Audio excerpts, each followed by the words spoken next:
Welcome everyone to OzByDrone. I'm Greg. I'm John. Hi everybody. How are you this week? Great to have you back with us. Absolutely. It's always good to be back at this time of the week every week. I'm here at home in the studio and John's out doing the mobile reporter again. Yeah, out on the road. Yep, trying to put it all together, mate. Got to keep going. You know what? One day I'd love to have you out on the road and have a bit of a competition of who can find you. Well, you know, people have been watching the show for a long time. Remember the time I went into an airport and someone on the chat dared me to go up to a stranger and interview them in the airport. Do you remember that? And absolutely. Then we had the phone going through the X-ray machine as well at the airport, and I'm sure I broke a few laws, but anyway, it was a lot of fun. A long time ago. Yeah, absolutely. You know what? That'd be fun to do that again. A roving reporter, have you go around and pick a local shopping mall and go and ask people their opinions on drones. Well, you know, absolutely. That was the challenge then. I think these days a lot of our roaming reporting is great coming straight out of the aircraft. We've had some great success with that, and I know people like that one too. So anyway, we've got lots of stuff on this week, everybody. We should get right into it. We got a lot on, and let me quickly tell you, next week is going to be our global fly-in thing again. We do once a month. Today is the first Friday of the month, so Kelly has had his show on. Next week, we're going to do that global fly-in again, so make sure you stay tuned for that. But in the meantime, it's ready for the news. Bing. And as always, OzByDrone News is brought to you by Air Data UAV. Is your drone healthy, or is it about to surprise you on your next flight? Don't wait to find out.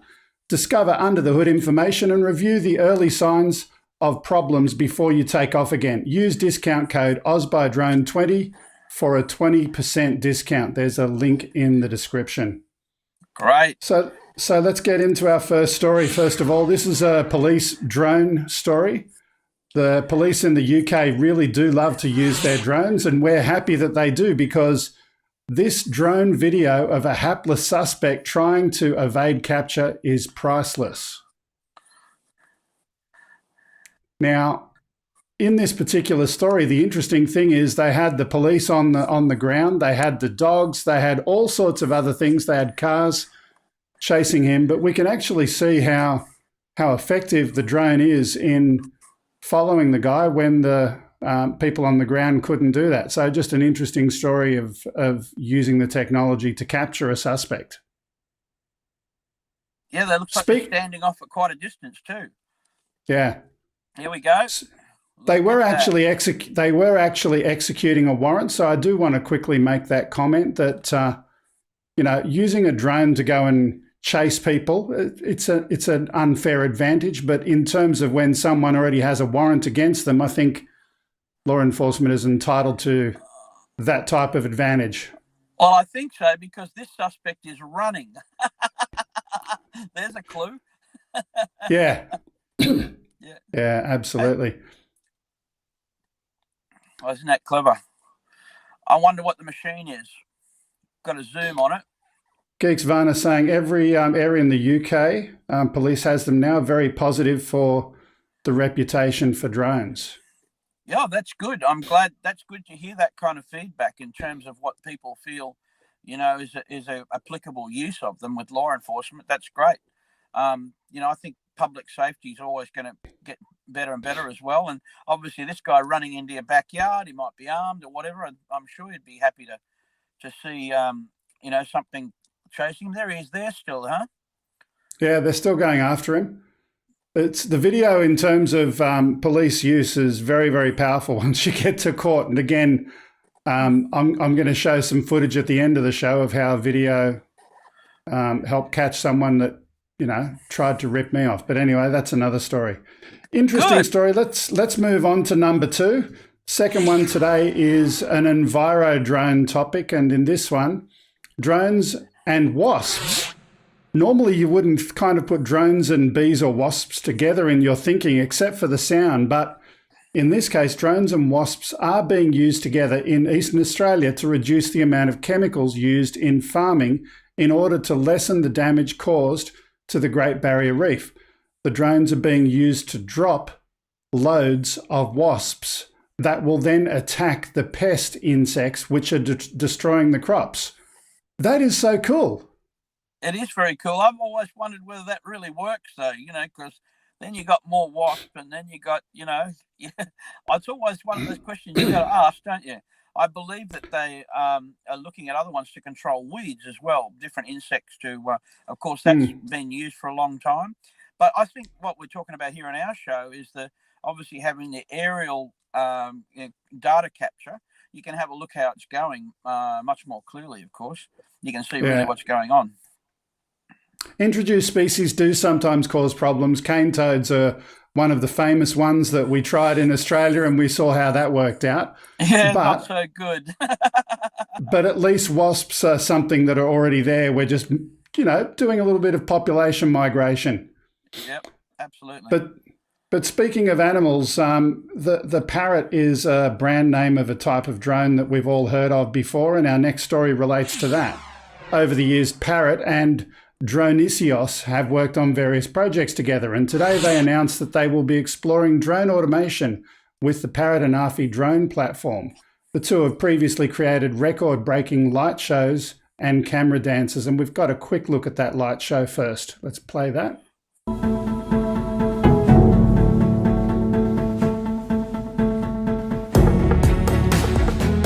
So this light show was created with Bebop 2s, believe it or not, so they're not necessarily a current drone required to be able to do that. But here's the interesting story. Like I said, Dronisios, they're working together with them to do some automation. And the Anafi platform, obviously, they've got some good stuff already happening there. But we've got a sneak preview coming up in our next clip of the latest Parrot drone. Yeah, that's pretty remarkable.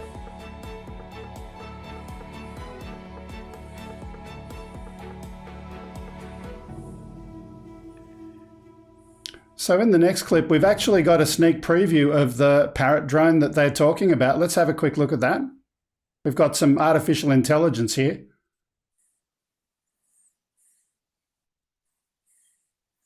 And press the play button.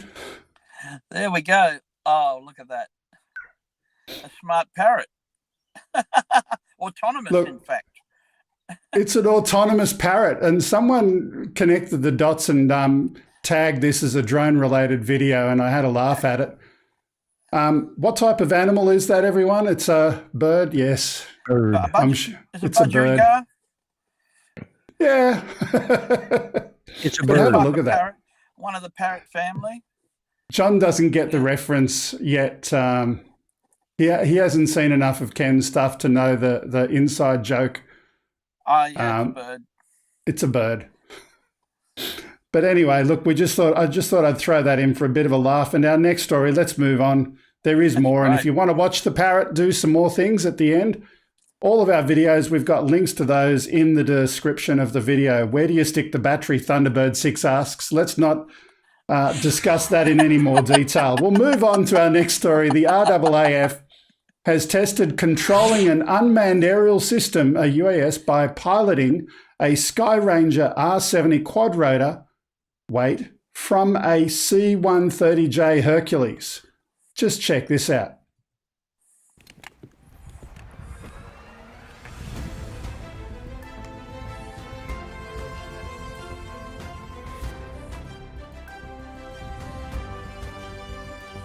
Today we're trialling a SATCOM link from a C-130 to connect up to our 4G network from the UAS. From there we're going to trial handing over control of the UAS via that SATCOM link to a UAS operator within the C-130.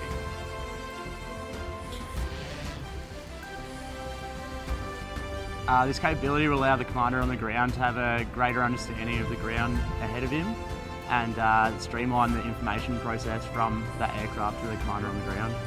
So through communicating with the operator on the ground, he lets me know when I can take positive control of the aircraft, and from there I can then safely launch and control the aircraft. With the successful trial, we're hoping that this will now establish the ability for us to operate the UAS remotely from anywhere within the world. So the interesting thing there is the fact that communications is the leading topic, if you like, in terms of military and aviation use of the technology. You know, I've worked in communications industries all my life, and I think it's interesting to see that's now one of the key requirements going forward, controlling that UAS from the air from the C-130. Yeah, that's good. They've obviously got their own links there, you know, but there's no unusual or technology there. Everything is just obviously a quad rotor and controlling it from two different stations. Probably quite simplistic compared to, you know, programming a set of swarm drones. But yeah, interesting they see the value in that. And again, Greg, the point there is that story is actually about how the link works. Absolutely. It's not about the drone. It's not about the aircraft. It's about the communications. But the comment from Geeks Varna, C-130 gunship plus drone equals goodbye enemy. Absolutely. And yeah, Thunderbird 6, another Ken reference. It's a force multiplier. Okay. There you go. But yeah, look, it's interesting. My daughter is interested in joining the armed services in the Air Force herself. And just understanding how it's not just about planes anymore. It's also about data communications and networks. And Wayne King, as always, $10 super chat from Wayne. Hi, Greg and team. Thank you, Wayne, for being a regular, loyal supporter of the program. Very much appreciated. Thanks, Wayne. Okay, I've got one more story before we go into have a look at the guest that we've got today. And we've got a ripper guest coming up. But before we do that, we're going to have a look at a harvest drone. Drones are routinely used by farmers across the globe to determine soil characteristics, check crop conditions, monitor irrigation systems, and spray crops. But there are some pioneering projects underway, like T-Veld Aerobotic Technologies, who are developing autonomous drones equipped with a 1 metre long mechanical claw that will be able to pick fruit or do thinning and pruning tasks in orchards. Now, obviously, this is a computer render. It's not real, but it's good to see that they're looking about the next generation beyond the data of actually doing the work. Love to see their battery charger. Absolutely. Well, hopefully they're going to use the same one that we had last week. You know, with a 5-minute charge time, that kind of technology, I think, is going to be revolutionary in the drone space. But we get to that part of our stories and our show today, where it's time to go and say hello to our guest. Hello, Tim French, and welcome. Greg, how you going? John, how are you? Mate, great, thanks. It's good to have you back and part of the show again. We love having you in to talk about your, I'll try to use the right word, escapades. Would that be a good word?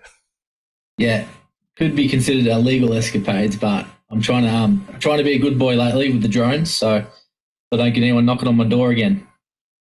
Okay, yeah. So for those who may not have heard the background, so escapade number one, Tim was sitting at home one day and decided he wanted a sausage from Bunnings and went and was, I don't know who was doing the flying or who was doing the asking for the sausage, but the video that we saw was a drone going and picking up a sausage from Bunnings, and that ended with a phone call from Casa, yes?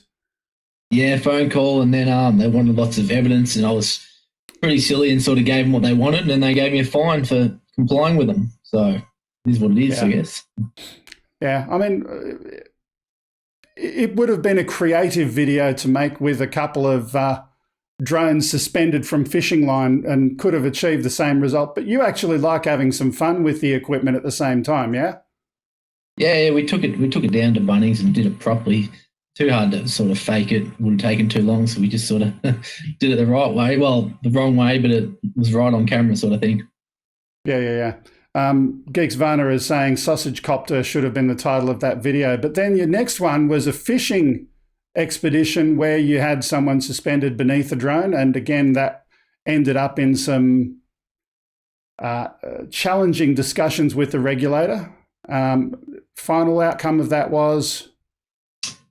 After the 2 house raids and phone calls going on and all these letters from like all these without prejudice letters and all these letters that said I was going to be in lots of trouble. Finally, it was just a fine just a fine for about $3,000, and then there's one for Sam, which was a stuntman, was in the chair. He got $1,000 fine. So we just paid for all those with money we made from the video anyway, so it was fine. Okay.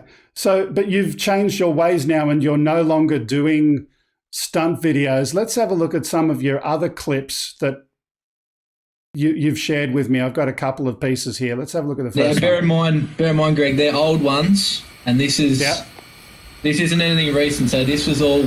I've already been in trouble for this sort of stuff. Okay.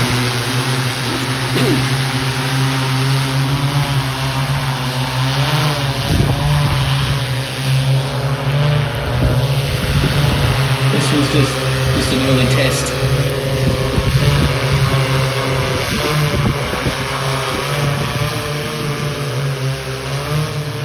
So just some test flights, but some very, very big aircraft, some very, very big motors happening there. I'll shoot a question across, Tim. Is that, are you using the Pixar Cube for most of your builds like that?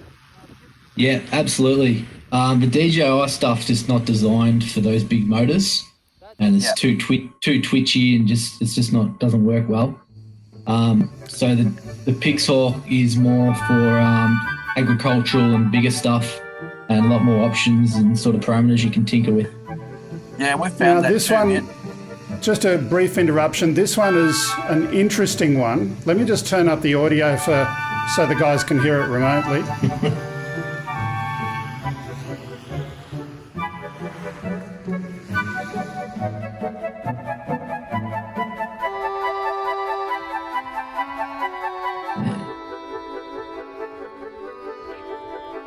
Just a nice, quiet, happy day. I had to grab the fire extinguisher on that one.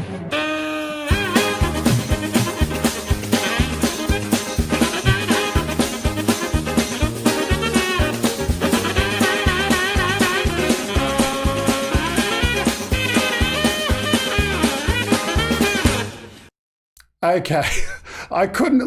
Let's not play the next one. Oh, actually, we'll play one more. Down in a blaze of glory. I just had to put that with that one. Are they ESCs going up there, mate? Yeah, pretty much. Let's go back to the studio for a minute. We'll go back to the studio. We've got a few more in a minute. But look, let's quickly have a look at a couple of those. Aerial ballet is the comment from Joe Blaylock. It wasn't the song that I wanted to put with it. I wanted to convey the quiet, peaceful, tranquil scene, and then all of a sudden the drone's doing a bit of a dance across the field. And so what happened? What went wrong? I was testing some big angles, which is some big speed. We did plan on using it sort of for water skiing, so we needed to get some speed up, and it's got there and it just sort of was a bit unstable, and then so I tried to pull it down, and it sort of caught fire and destroyed a $500 ESC. P it out as the comment from Geeks Varner. And what happened after that? We had the next one, which was some ESCs not behaving as well. That one wasn't mine. It was one a friend sent me that's working on some similar projects. But he said he bought all these ones about $700. Everyone was telling him APD was one of the best ESC brands, and they sort of went up in smoke. Three out of 7 of them, which is pretty disappointing. Yeah. Okay. John, you have some thoughts and comments? Yeah, look, one of the things that Tim will probably, come up when you start playing with these larger aircraft, even though you've got ESCs that handle it and you've got the motors and you get that right, just remember a lot the contact between the actual devices, so between ESC and motors. I've seen so many times boards heating up and solder joints failing. That's a common one. So, crimping and using shielded plugs that go together for your high voltage stuff, really, really important. And although that one describes an ESC failure, which can happen for all sorts of reasons, remember too that as you load up, and Tim will be able to tell you much more about this because he's obviously taken it further than I have. When you load up the aircraft, load up the engine, you start lifting things, be prepared for higher loads, much higher loads as things get working. So, got to have a bit of room for error there, but careful with the soldering iron, when you start mucking around with that and how your joints are, because you often end up with a fair bit of heat in these aircraft with more energy. Absolutely. It doesn't take long to melt a plug. If it's got about 150 amps running through it, it'll melt in about 5 seconds, I reckon. You're looking for rated electronics here. You know, something when you're selecting your wires, make sure it's got plenty of scope for what you need to do, but then also look at if it's got some heat ratings and really monitor the temperature. You know, any way that you can sort of do some test runs on the bench. And I get the engine ESC, I have it on an arm in a vise, run the thing, you know, give it plenty of testing on the bench, and then I go through and just use my temperature check everything to see what you're getting before you start flying around and setting things on fire. Absolutely. Yeah. So we've got more clips, but before we go to them, I want to ask you what's next. What are you going to do? You mentioned a second ago towing a water scare. That was pre-house raids, so we've decided just to stop those projects for the time being. And like I was going to go get the proper licenses, the REPL and above, 50 kilo drones and things like that you can fly. But then since the corona's happened and it's all locked down, I haven't done too much on the drone side of things. We've just been working on little projects in the house. So. Okay. You mentioned something about a pizza delivery drone when we were chatting recently. Yeah, so that's one of the projects I have been working on. So it's basically a fixed wing drone with got the quad motors, so they call it a quad plane, and it's got 2 meter wingspan, so it's got enough lift to lift about 3 or 4 kilos. So the idea is that obviously they're trialing them in Canberra, similar things, the wing drones, just building something like that, but specifically designed for pizzas. So it winches it down, it's got a winch in it, and it drops it off safely, and it goes back up and flies away. And pretty safe given it doesn't have 4 blades that can sort of hit someone when it's flying. It sort of just uses the one and the wings. That's a lot safer than using a drone.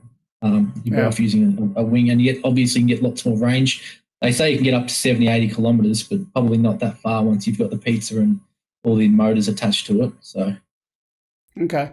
So let's have a look at 1 or 2 more of the bits and pieces we've got in the background here.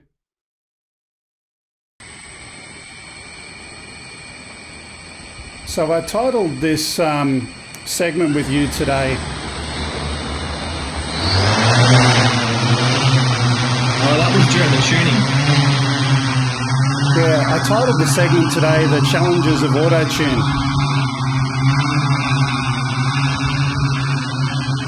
Or the best of auto-tune. Tell, for those who may be, photography flyers, what is auto-tune? Basically, it tunes the rate and the roll and all the PIDs by itself. I don't think it's really designed for large aircrafts, but I thought I'd give it a go because everyone said, you should give it a go on the forums. Gave it a go, and it just sort of did not take it too well. So it crashed, and that was the end of it. Well, almost the end of it. It kept going for a little bit there. Yeah, but wanted to take off again. And that's when you just get a bit excited and don't check everything properly. So you do have some interesting moments, but at other times you have successful flights like this one over here. It's a successful test flight. Yeah. This is all sort of the pre-fishing stuff. So we ended up getting it right, which was good. That's good. I think the auto-tune, I agree with you there. The auto-tune's a bit precarious. A couple of times that we've run it on larger aircraft, it's pretty scary, even on a big fixed-wing twin, to, maximum control deflection. So what you're trying to do when, as Tim's talking about the PIDs, is get the relationship between the controls and the reaction of the aircraft right. And so you've got to actually throw the stick, pull, left and right, up and down while it's flying, and it's pretty hairy. Yeah. So let's just play that last clip again. What was this one, Tim, and what happened there? So this was a pizza one. This was just an early prototype. This happened a couple of weeks ago. So I was flying good in just fixed wing mode. We flicked it to quad mode, and I think one of the propellers was loose because it was spinning while it was flying in fixed wing mode. And you can see it sort of, one of the propellers isn't working. It was hard to tell in the video, and it sort of didn't like it. No damage though. It was only a little crack. So. But able to arrest the descent a fair bit, though. Tim, just a question: what was it like, that transition into quad plane stuff from multi-rotor? Did you find? I mean, RG plane has got lots and lots of documentation there, but it was just at a, what was it like starting up with building something like that? Basically, you just bolt the motors on where you can. It's hard because the wings are generally made out of foam, so you got to sort of put some rods in through the plane to hold it all stable.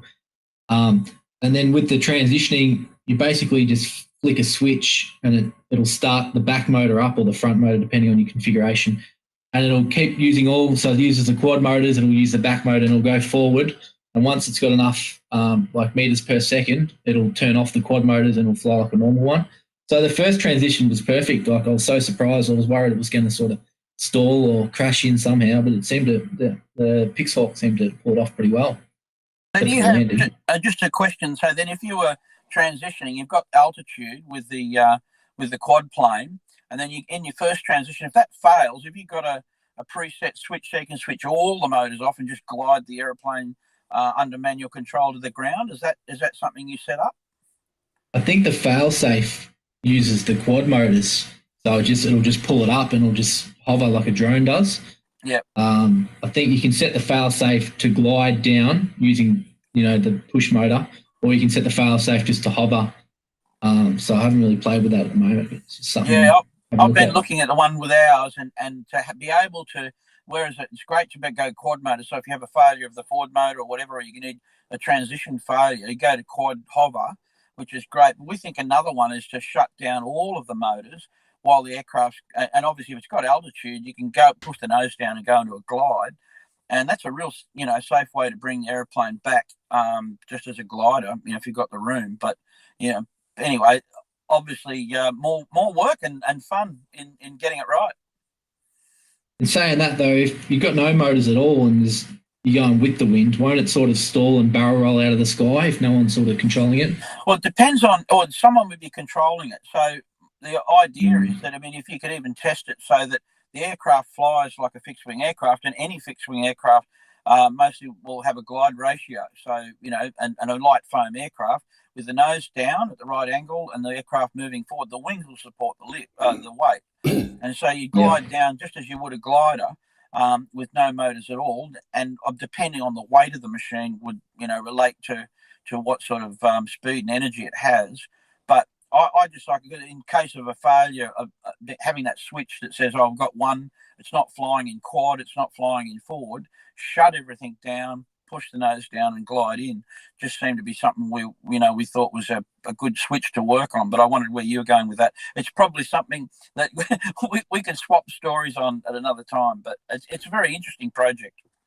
I've got a similar question. If you do have that extra weight because you've got a pizza on board, have you actually thought of a pizza ejection switch? Well, yeah, absolutely. I've got to save the pizza. There's no doubt about that, No, but in all seriousness, if you do want to glide and you want to get some decent range, the weight of the pizza is something that is going to hinder you with the range. Is there Well, Greg, you haven't thought about the idea of carrying the pizza horizontally and making a pizza with an aerodynamic shape. Now, that would, if you had enough forward speed, the pizza could create some lift. True. Yeah, we've created an airfoil for the pizza box. Like a pizza box could be in the shape of an airfoil. That makes perfectly good sense. It makes perfectly Absolutely. good sense. Maybe pizza box that's aerodynamic. What about putting a quad rotors on the pizza box itself? And making it into a wing, Yeah, the cardboard probably wouldn't help. I've seen somebody develop a flying toilet. Surely they can develop a flying pizza box. Yeah, I've seen a lawnmower, a doghouse. The RC guys can fly anything. So, there's potential there. Yeah. Okay, look, it's been good having a chat to Tim. Have we got any more videos left in the queue? No, that's it. Okay. So, John and Lloyd, have you got any more questions for Tim there? I've got hundreds of questions for Tim. I really do, and I'm sure a lot of our listeners do too. But it's always great having you back on the show, mate, because you've always got a good story, and it's great to catch up with what you're actually doing. You're not standing still, and I know your past problems with the regulator have helped us all really to remind us, what's a fair thing, if you like. Yeah, well, has Yeah. it helped or has it been bad for us? Who knows? Some people say, oh, you're bad because you're making all these new rules, but who knows, really? I don't know. No, well, someone's going to be doing it, and Somebody's got to do good. it first. Yes, someone's got to do it first, and obviously the fishing story was the one that piqued our interest, most Oh certainly. yeah. Absolutely. Yeah, That was horrifying. fantastic. That was an awesome. Can I just ask our audience, have you got any questions for Tim that we can throw to him? It'd be good to share those now. Put them in the chat, and Lloyd, you can go and have a look for those. But in the meantime, I don't know if Tim would have a minute or two for... Ladies and gentlemen, boys and girls, it's time to play Stop the Yank. I didn't put the big title up there, and I didn't brief Tim, but Tim, you're a great Aussie bloke, and you would have a couple of different Aussie slang words that you can stump Lloyd with. What do you got for us? What Aussie question, Aussie trivia can you stump him with today? I don't know. I'm thinking, do they have bangers and mash over there? No. Straight off the bat. Mashed potatoes are we talking about sausage and sandwiches? There you What go. happened There there? you got it. Did I get it? Yeah, well done. I had to roll back and think, well, I had to put bangers in there first because I've heard that talked about and I couldn't remember. At my age, I was lucky I remembered from last week or week before. So Yeah, okay. no, we don't have that here, but yeah, we do have sausage sandwiches, just not called bangers and mash. Yeah. Okay. Okay. Let me think. Some other Aussie slang. Sheila? Yeah, well, that's a female. Yeah. Oh, yeah. Okay. Yeah. Yeah, you stumped me, Greg. I wasn't prepared for these ones. Oh, look, it was just a little bit of fun. I wasn't going to do it today because, we've got a big show today, but I just thought I'd throw a quick one in there. Well, Lloyd's pretty clued up with this stuff now. He's been hanging around us for long enough. He knows what's going on down here. So we've got him on the rhyming slang. Yeah, I've been talking with Aussies for over 20 years. So yeah, I've heard, and plus I watch a lot of Australian television too. So yeah. Oh, sorry about Can't that. stump him. yeah, You can't stump him today. It's all good. Look, it was good having you join us today. Thank you for being part of it. You're welcome to stick around. And let me just see if there's anything in the chat. Has Tim flown a paramotor before from Agent K? No. I would love to. I've done like skydiving and paragliding and that. Obviously not by myself, but I'd love to fly a paramotor. Sounds like fun. The motors, fun fact, the motors that were on the big drone we called Tracy, they were paramotor motors. Oh. uh-oh. We've What happened? lost Tim. We've lost Tim. Oh, he's back. Oh, there he is. There we go. He's back. Yeah. Lost ya. You're back. Yeah. You were saying? Did you get that? No, just repeat the last 20 seconds. Talk about those motors again. So You're those talking about the motors, the 12 of them we used for the big drone we called Tracy, they were paramotor motors. So I have used them, but I haven't used them for what they're designed for. Okay. So that big drone was powered by what? They were designed. Those motors are designed for paramotors, the 150cc It's a paramotors. paraglider. It's so you're using the motors underneath for forward thrust. Yeah. Yeah. But what was the fuel source? Oh, it was lipos. Yeah. Okay. 24 lipos. Those fair bit of coin on the lipos. Yeah. Have you looked at the T motors, Tim, and those size motors? The new T motors are ridiculous, aren't they? The amount of thrust they get. I've seen some like 75 kilos per motor. You only need four. You only need four to lift someone up. Not that we do that in this country, but yeah.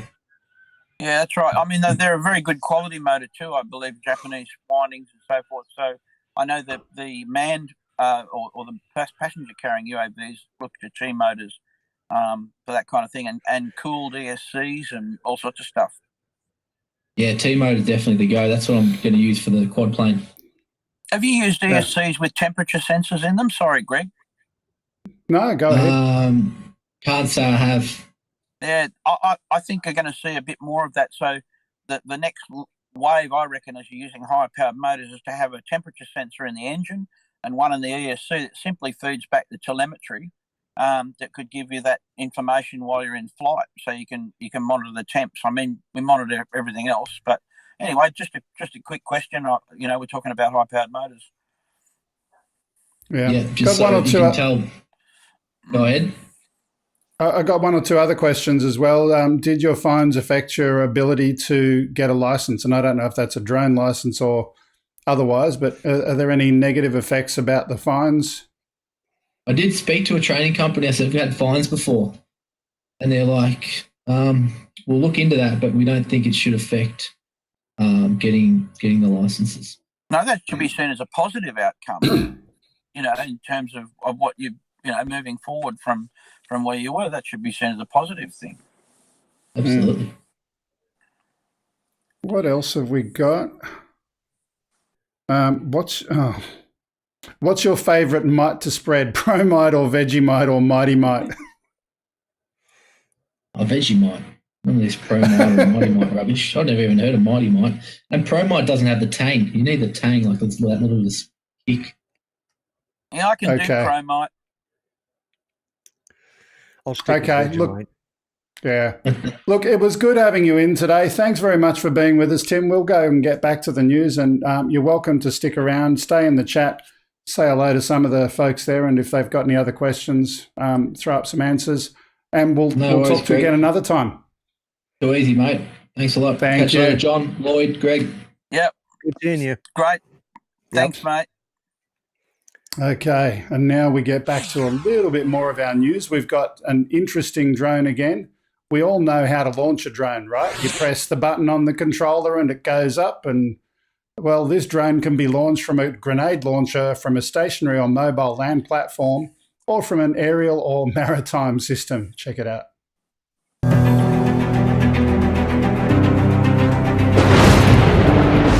Let me tell you why you're here. Something's wrong up ahead.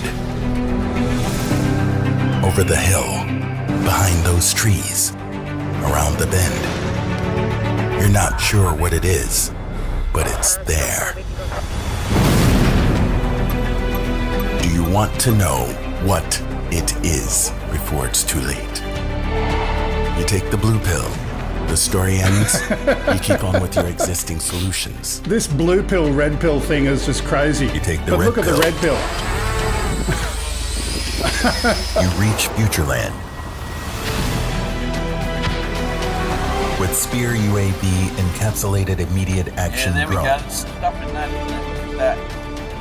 Remember, Straight out of the all box. you're offering Yeah, is look at immediate launching. superiority on demand. By knowing It doesn't now come back the same what way. lies ahead. Follow me.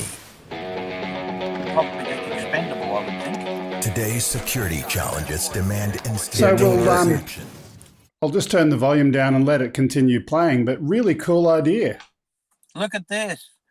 Man, that's something else. But is it like everything else? Can you put it back in the box the way you got it? No, I don't think they're going to worry about that in this case, but yeah, that's really clever. I mean, it looks like it had 2 or 3 on the roof too. So I'm just imagining on the top of your houseboat, John. Oh yeah, look at that. Off another UAV, off a ship. That's real footage of that thing doing that. That's pretty impressive. Do we know what the obviously I missed the ad at the beginning. What's the company? Spear UAV, and they unveiled their Ninox family of encapsulated drones. Yeah, look at this. Oh, he's loading it up like a grenade launcher. Throw Yeah, the drone in there. That's actually what they were using as a grenade launcher. Oh, that's incredible. The rifle that they were using was basically a grenade launcher. John, we got to get some tubes mounted on your roof ready for launch. Yeah, we got to check that out. I mean, I'm interested in the whole concept of it. See, Look, right there, John. It's pushing it out. It goes through the mass of it. So the first thing, it's being shot out of a cannon. You got to think your accelerometer is going to be saying some things back to you. But of course, just to shoot it out and have it stabilized so quickly is just remarkable to me. Anyway, off a moving platform, that's some tech. It really is. Yeah, absolutely. I mean, we normally have our aircraft sit very, very still. You know, you boot it up, everything calibrates, and if it's not right at that point, you're going to have an ugly day. But to go through that, I mean, I can remember just really quickly. I remember when the Pixhawk guys were developing their initial IMU initialization software. I actually wrote to them about launching from a boat, and I said, "Is there a way we can relax the numbers needed when you're initializing, so we could launch from a boat?"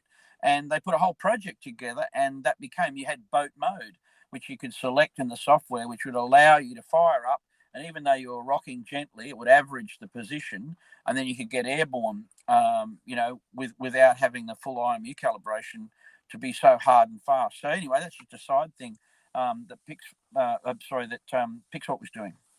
And certainly a comment from Agent K, launching the drones must mean that they can withstand a lot of G-force, very tough drones. So yeah, they would need to be tough. Absolutely. That it's being, I don't know what's propelling it out of the shaft, but if it's a ballistic thing, rather than an air shot or something, who knows? It looks like it's being propelled by some kind of ballistic system. Yeah. I don't imagine they're disclosing that.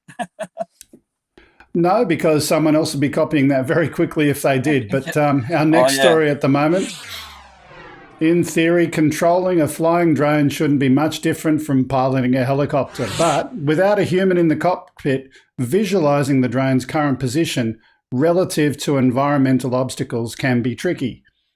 This week, researchers at the Chuahao Liu and Xiaojie Shen from the Hong Kong University of Science and Technology, did I do good? They revealed an intriguing new solution that uses holographic augmented reality hardware to create live 3D terrain maps, enabling drone pilots to simply point at targets visualized above any flat surface. Now just say that sentence again, Greg. Live 3D modeling. Correct. During flight. That's what correct. We're talking about there. They create live 3D terrain maps, enabling drone pilots to simply point at a target visualized above any flat surface. Now, inside your DJI aircraft with your obstacle avoidance, you know that originally from vision positioning, we had two cameras below, which would help keep the aircraft, once you're below 11 meters, it combines with the GPS, but the vision positioning system gives you great accuracy. The side cameras, we've got cameras all over our DJI aircraft now, mostly because you've got the processing power to actually take that data, that visual data, and get a solution for obstacle avoidance. Now, it's limited, but that's a whole nother level of AI for obstacle avoidance that is incredible, all based on processing. And even the DJI engineers have been looking at ways to process more data. You could easily stick more cameras on it, but the more and more it can do with that data is what's interesting. Yeah. So, I mean, obviously the obstacle avoidance that is already present on the aircraft, it's doing a miniature version of this, but it's only looking at obstacles and things directly close to it. This is processing and creating a 3D map of everything it can see. And you can then use that to say, I want you to be over there, and using that for your artificial intelligence, for your control of where you want the drone to go. So, yep.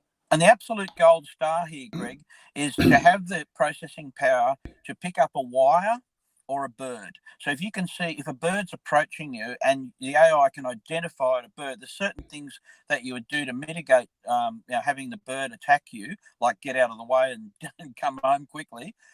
Yeah, that's right. Lloyd said, and also the attempt at, of course, of defining wires. Wire strikes are, whereas, in visual line of sight, we don't see a lot of that, but in beyond visual line of sight work, wire strikes are a big problem. Anytime you're flying low altitude, agricultural airplanes or helicopters, anything, 1.11 will be next. And then a wire is your problem, and so having the technology and the AI to detect wire and forbid that, because they're pretty nasty when you hit a power wire. Let me tell you, not good things happen. So, John, you talk about birds in that little chat. I thought we'd skip out of order and go to a different story at the moment. I'll go down to this one.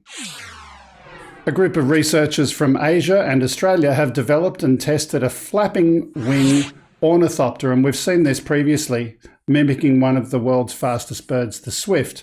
Prototype drone, which weighs just 26 grams, is similar in size to a swift, and it's been optimized to fly in cluttered environments near humans with the ability to glide, hover at very low power, and stop quickly from fast speeds, avoiding collisions and maneuvers that quadcopter drones struggle to perform. It's a very short clip. Let's have a look.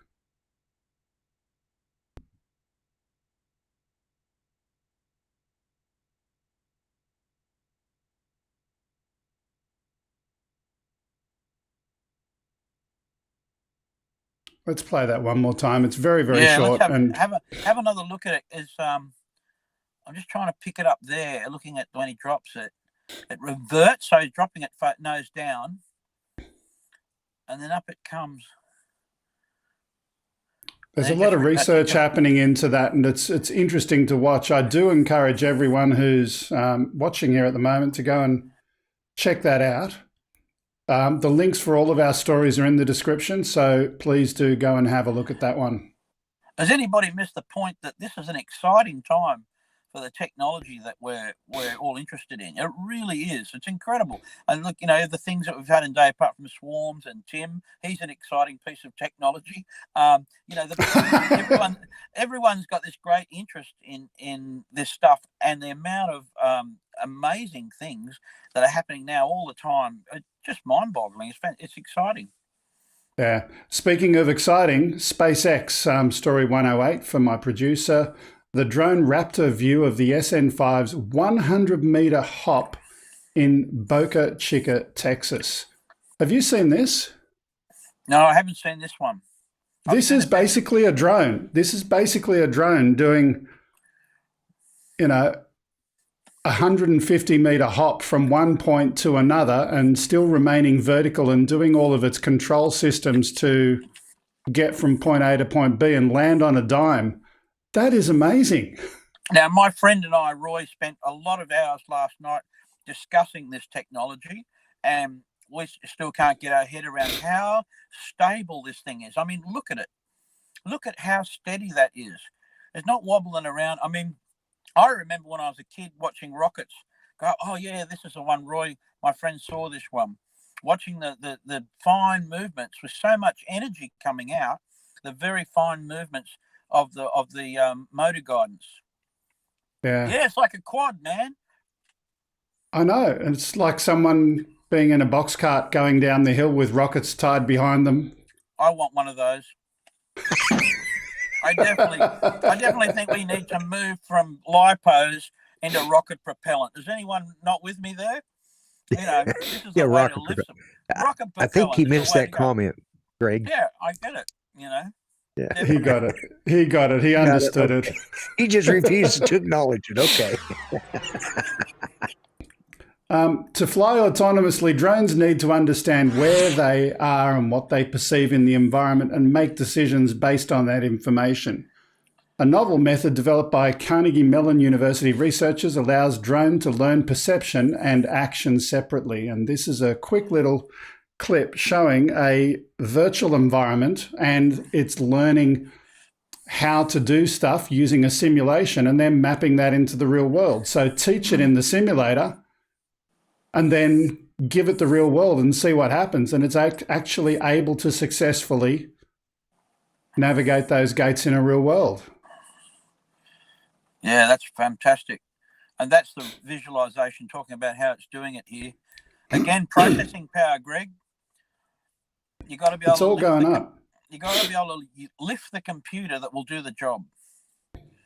True. That's snowing. Is that snowing? I think it is, or snow or rain. I can't see it from here. The screen's actually far away from me, so it makes it difficult. Look at that. But an interesting one to have a look at. Again, if people do want to have a look at that in more detail, all of our videos, we've got links to them in the description. I'm going to skip 10 and go to, you know what? I'm going to go to the last video, which is number 3 in the list, the very bottom one. So this is a true story. About a year ago, and let's just play the clip and I'll talk over the top of it and explain it. About a year ago, I was going to this hamburger shop on the left, Paul's Famous Hamburger, and this clip is shot from the dash cam on my car. For anyone who's ever thinking, should they get a dash cam? This is proof as to why you should get it. There's me getting out of the car. That was me. I saw getting you. out, There's you. going in. Now, as I went to the hamburger shop, I had my wallet on my lap in the car. I just picked up $200 from my daughter that I was going to go and deposit in the bank. Now, I've done a bit of fast forward just to get to the point that we're looking at here. We've got some cars that are going to come around the corner here and pass. And one of them had an occupant that saw my wallet that had fallen out of the car on the ground next to me. And then this guy started circling my vehicle, like hunting its prey. He's looking. And you look at the guy and the hands in the pockets and sticking his pelvis out, it's just classic to look at. But the point of all of this, why am I showing it? He pled not guilty in court.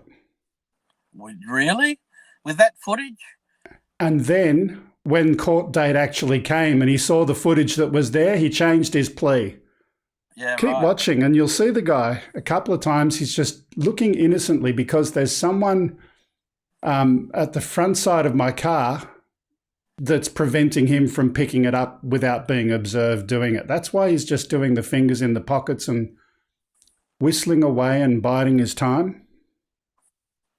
So Come to the front again. Dropped your wallet. Just a quick one, Greg, and I don't mean to be, picking things out here. You've dropped your wallet.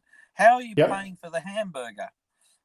Well, very good question. And I was in the queue, and by the time I got to the front of the queue, I had no money, and I went to look for it in the car.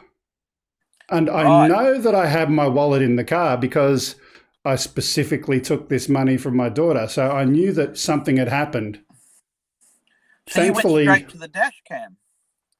I went home and had a look at the dash cam at home and looked at my bank statements. And in the time from when I got home to logging on, he'd already spent over $1,000 on my credit cards, and obviously the $200 cash was gone.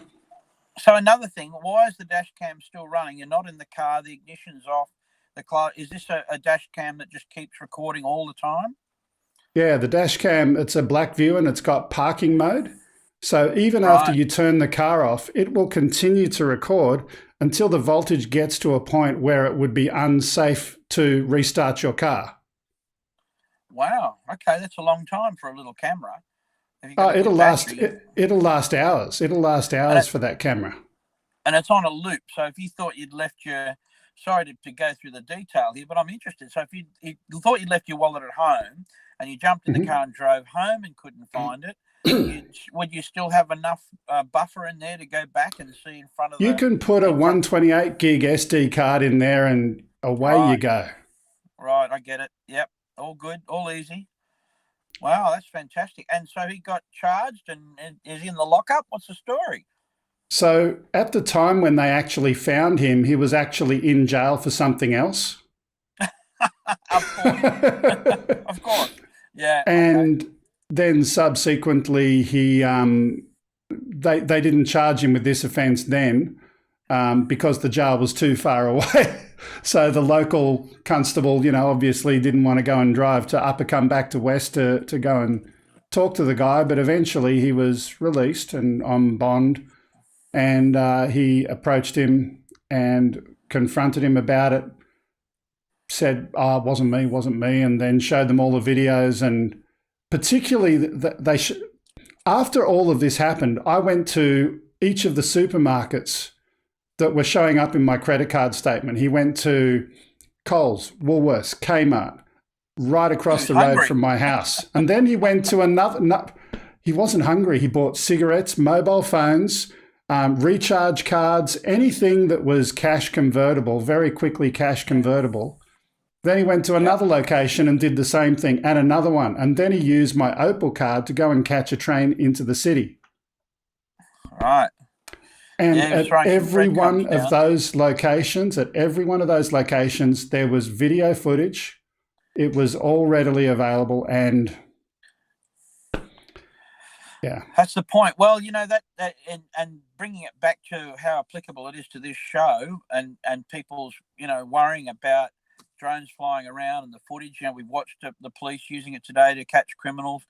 There's a lot of, I believe, argument for public safety in having aerial cameras. I'll just leave it at that. But I mean, the dash cams have changed a lot of that, haven't they, as well? And also video footage at ATMs, video footage in malls, and all of these places of retail. Every service station's got multiple cameras, So, yeah, just throw that in there, because I think, that's going to be part of the discussion that comes with drones in the future. Yeah. One thing I'll say, if anything like this ever happens to you, there's one really important piece of advice.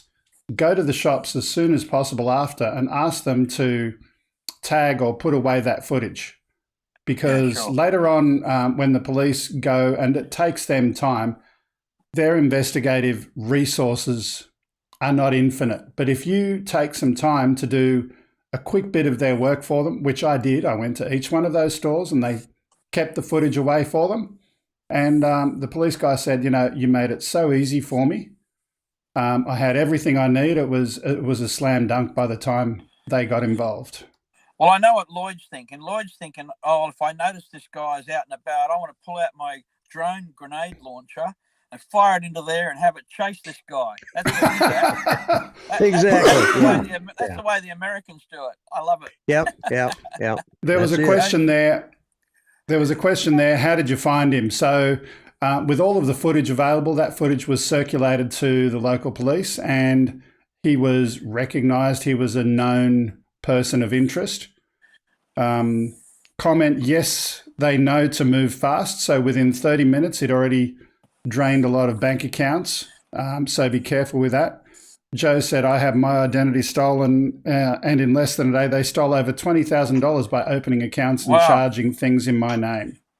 Yeah. Yep, that happens. So long story short is that I got all the money back from the credit card companies. The cash I don't have back yet. The value of the wallet, it was an expensive wallet. I don't have that back. There is a compensation process that the courts go through. I don't know when and how that happens, but they'll go through that process at some point. And Lloyd stopped snickering and laughing in the background.